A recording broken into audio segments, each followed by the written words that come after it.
Bonjour à tous, j'espère que vous allez bien. Disney Plus est arrivé le 7 avril en France, et nous avons ainsi pu découvrir le premier arc de la 7ème et dernière saison de The Clone Wars, celui sur le Bad Batch, également connu sous le nom de Force Clone 99.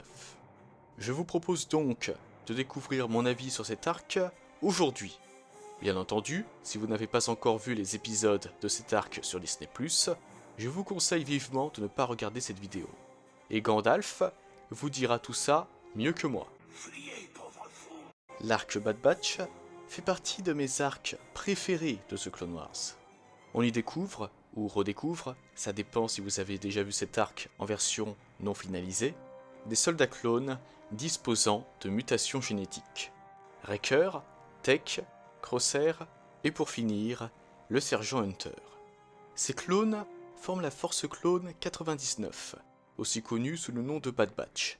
Cette escouade rend en effet hommage au clone 99 et possède à son actif un taux de réussite de 100%. Ça montre leur efficacité.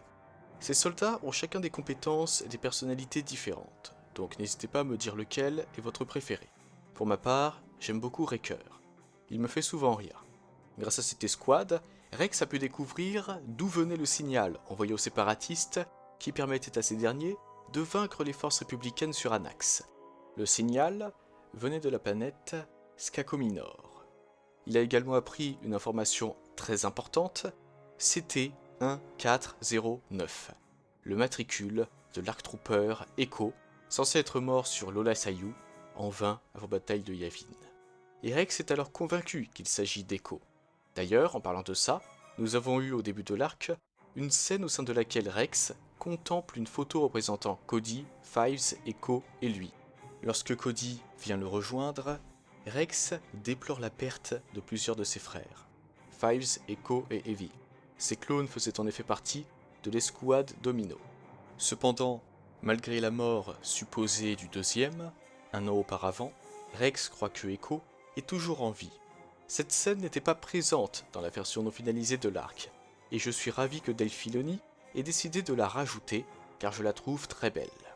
Et je trouve aussi qu'elle permet de renforcer le côté sombre de la guerre des clones.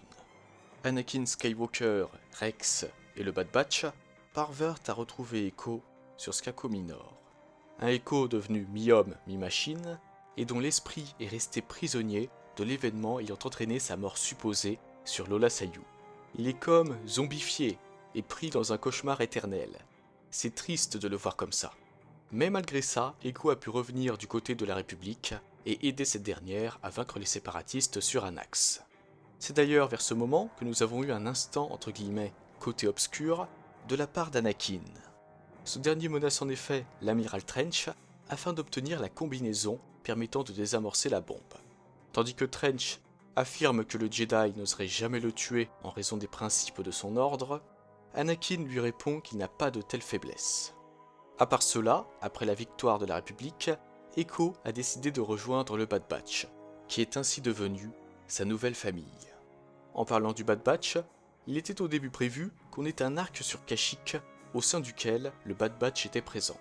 Nous avons d'ailleurs un extrait en version non finalisée de cet arc.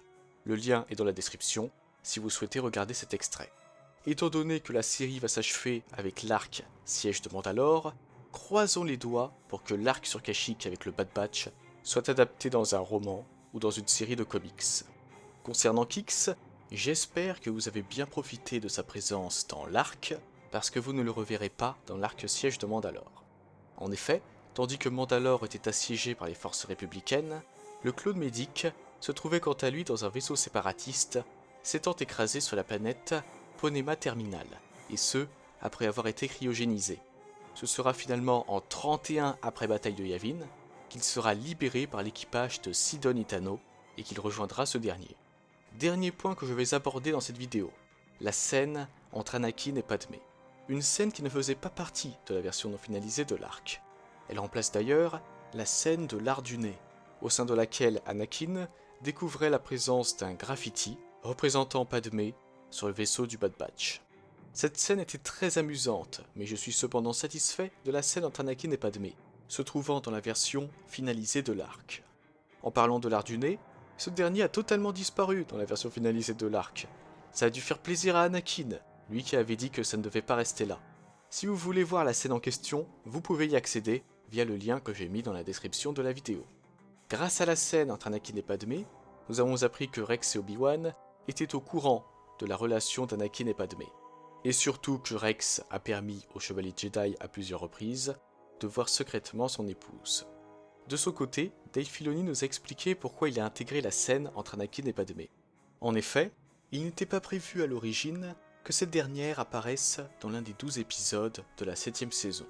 Le réalisateur a ainsi voulu intégrer Padmé dans l'arc du Bad Batch. Ainsi ai-je parlé. N'hésitez pas à me donner votre avis sur l'arc du Bad Batch, sur les différents membres de cette escouade, sur l'évolution d'Echo, sur la scène entre Anakin et Padmé, etc. Sur ce, je vous souhaite une excellente journée ou une excellente soirée. On se retrouve bientôt pour ma vidéo avis sur l'arc Ahsoka. Que la force soit toujours avec vous. Et moi je vous dis bye. Si tu as aimé cette vidéo, mets un pouce bleu ou je te coupe la main. Partage-la à tes proches Je préfère ou me tes suicider. amis qui aiment Star Wars.